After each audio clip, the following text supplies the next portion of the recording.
भ्रष्ट शत्रु होंगे उन सबको मैं मार गिराऊंगा। हरे, तुम नाना प्रकार के अवतार धारण करके लोक में अपनी उत्तम कीर्ति का विस्तार करो और सबके ऊपर उद्धार के लिए तत्पर रहो। तुम रुद्र के ध्येय हो और रुद्र तुम्हारा ध्येय है। तुम में और रुद्र में कुछ भी अंतर नहीं है। जो मनुष्य रुद्र का भक्त होकर तुम्हारी निंदा करेगा उसका सारा पुण्य तत्काल भस्म हो जाएगा। पुरुषोत्तम विष्णु, तुम में द्वेष करने के कारण मेरी आज्ञा से उनको नरक में गिरना पड़ेगा। यह बात सत्य है, इसमें कोई संशय नहीं है। तुम इस लोक में मनुष्यों के लिए विशेषतः भोग और मोक्ष प्रदान करने वाले और भक्तों के ध्येय तथा पूज्य होकर प्राणियों का निग्रह और अनुग्रह करोगे। ऐसा कहकर भगवान शिव ने मेरा हाथ पकड़ लिया और श्री विष्णु को सौंपकर उसने कहा, तुम संकट के समय सदा इनकी सहायता करते रहना। सबके अध्यक्ष होकर सभी को भोग और मोक्ष प्रदान करना तथा सर्वदा समस्त कामनाओं का साधक एवं सर्वश्रेष्ठ बने रहना। जो तुम्हारी शरण में आ गया वह निश्चय ही मेरी शरण में आ गया। जो मुझ में और तुम में अंतर समझता है वह अवश्य ही नरक में गिरता रहेगा। श्री ब्रह्मा जी कहते हैं, देव ऋषि, भगवान शिव का यह वचन सुनकर मेरे साथ भगवान विष्णु ने सबको वश में करने वाले विश्वनाथ को प्रणाम करके मंद स्वर में कहा। श्री विष्णु बोले, करुणा सिंधु जगन्नाथ शंकर, मेरी यह बात सुनिए। मैं आपको आपकी आज्ञा के अधीन रहकर सब कुछ करूंगा। स्वामीन, जो भक्त मेरा होकर आपकी निंदा करे उसे आप निश्चय ही नरकवास प्रदान करे। नाथ, जो आपका भक्त है वह मुझे अत्यंत प्रिय है। जो ऐसा जानता है उसके लिए मोक्ष दुर्लभ नहीं है। श्री हरि का यह कथन सुनकर दुखहारी हर ने उनकी बात का अनुमोदन किया और नाना प्रकार के धर्मों का उपदेश देकर हम दोनों के हित की इच्छा से हमें अनेक प्रकार के वर दिए। इसके बाद भक्त वत्सल भगवान शंभु कृपा पूर्वक हमारी ओर देखकर हम दोनों के देखते देखते सहसा वहीं अंतर ध्यान हो गए। तभी से इस लोक में लिंग पूजा का विधान चालू हुआ है। लिंग में प्रतिष्ठित भगवान शिव भोग और मोक्ष देने वाले हैं। शिवलिंग की जो ये वेदी या अर्घा है वह महादेवी का स्वरूप है और लिंग साक्षात महेश्वर का लय का अधिष्ठान होने के कारण भगवान शिव को लिंग कहा गया है, क्योंकि उन्हीं में निखिल जगत का लय होता है। महामुने, जो शिवलिंग के समीप कोई कार्य करता है उसके पुण्य का फल वर्णन करने की इच्छा शक्ति मुझ में नहीं है। अध्याय 10 भगवान शिव के पूजन की विधि तथा उसका फल। ऋषि बोले, व्यास शिष्य महाभाग सूत जी, आपको नमस्कार है। आज आपने भगवान शिव की बड़ी अद्भुत एवं परम पावन कथा सुनाई है। दयानिधे, ब्रह्मा और नारद जी के संवाद के अनुसार आप हमें भगवान शिव के पूजन की वह विधि बताइए जिससे भगवान शिव संतुष्ट होते हैं। ब्राह्मण, क्षत्रिय, वैश्य और शूद्र सभी भगवान शिव की पूजा करते हैं। वह पूजन कैसे करना चाहिए? आपने व्यास जी के मुख से इस विषय को सुनकर जिस प्रकार सुना हो वह हमें बताइए। महर्षियों का वह कल्याणप्रद एवं श्रुति सम्मत वचन सुनकर महर्षि सूत जी ने उन मुनियों के प्रश्न के अनुसार सब बातें प्रसन्नता पूर्वक बताई। महर्षि सूत जी बोले, मुनीश्वरों, आपने बहुत अच्छी बात पूछी है, परंतु वह रहस्य की बात है। मैंने इस विषय को जैसा सुना है और जैसी मेरी बुद्धि है उसके अनुसार आज कुछ कह रहा हूँ।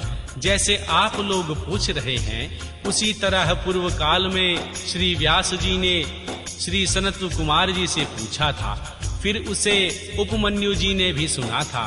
महर्षि व्यास जी ने भगवान शिव पूजन आदि का जो विषय सुना था उसे सुनकर उन्होंने लोकहित की कामना से मुझे पढ़ा दिया था। इसी विषय को भगवान श्री कृष्ण ने महात्मा उपमन्यु से सुना था।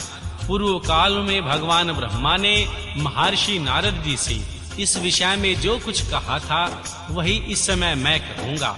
श्री ब्रह्मा जी ने कहा था, नारद, मैं संक्षेप में लिंग पूजन की विधि बता रहा हूँ। जैसा पहले कहा गया है वैसा जो भगवान शंकर का सुखमय निर्मल एवं सनातन रूप है उसका उत्तम भक्ति भाव से पूजन करें। इससे समस्त मनोवांछित फलों की प्राप्ति होती है। दरिद्रता, रोग, दुख तथा शत्रु जनित पीड़ा, ये 4 प्रकार के पाप कष्ट अभी तक रहते हैं जब तक मनुष्य भगवान शिव का पूजन नहीं करता। भगवान शिव की पूजा होते ही सारे दुख विलीन हो जाते हैं और समस्त सुखों की प्राप्ति हो जाती है। तत्पश्चात समय आने पर उपासक की मुक्ति भी हो जाती है।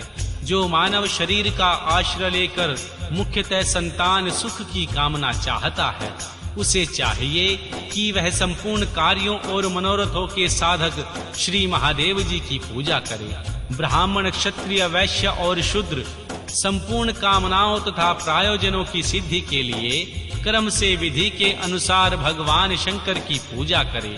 प्रातः काल ब्रह्म मुहूर्त में उठकर गुरु तथा भगवान शिव का स्मरण करके तीर्थों का चिंतन एवं भगवान विष्णु का ध्यान करे।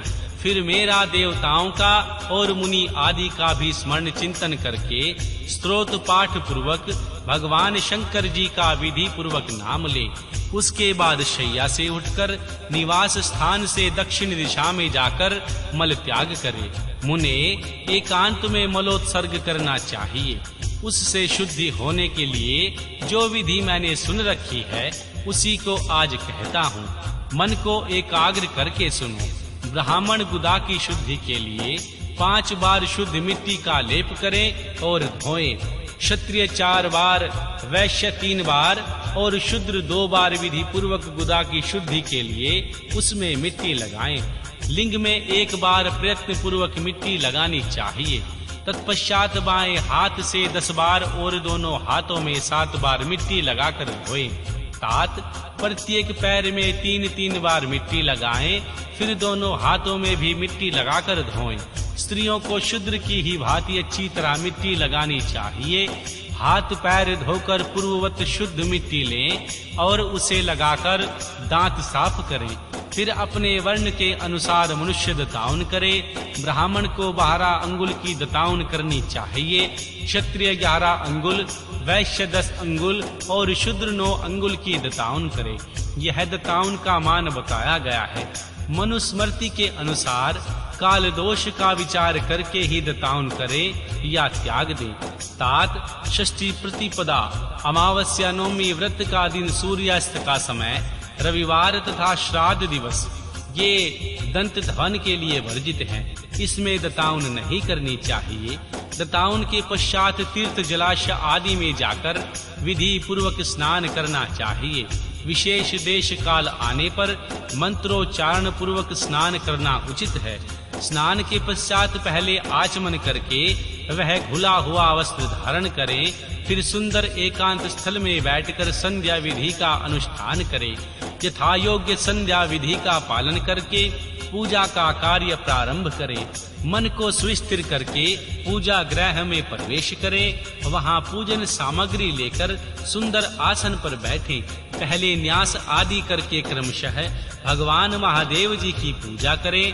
भगवान शिव की पूजा से पहले श्री गणेश जी की और द्वारपालों की, दिक्पालों की भी भली भांति पूजा करके पीछे देवता के लिए पीठस्थ स्थान की कल्पना करें अथवा अष्टदल कमल बनाकर पूजा द्रव्य के समीप बैठे उस कमल पर ही भगवान शिव को समासीन करें। तत्पश्चात 3 आचमन करें। पुनः हाथ धोकर 3 प्राणायाम करके मध्य प्राणायाम अर्थात कुंभक करते समय त्रिनेत्रधारी भगवान शिव का इस प्रकार ध्यान करें।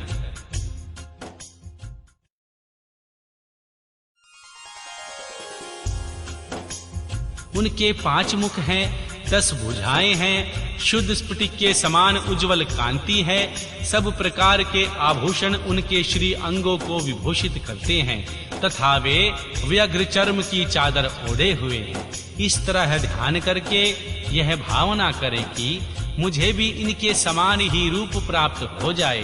ऐसी भावना करके मनुष्य सदा के लिए अपने पाप को भस्म कर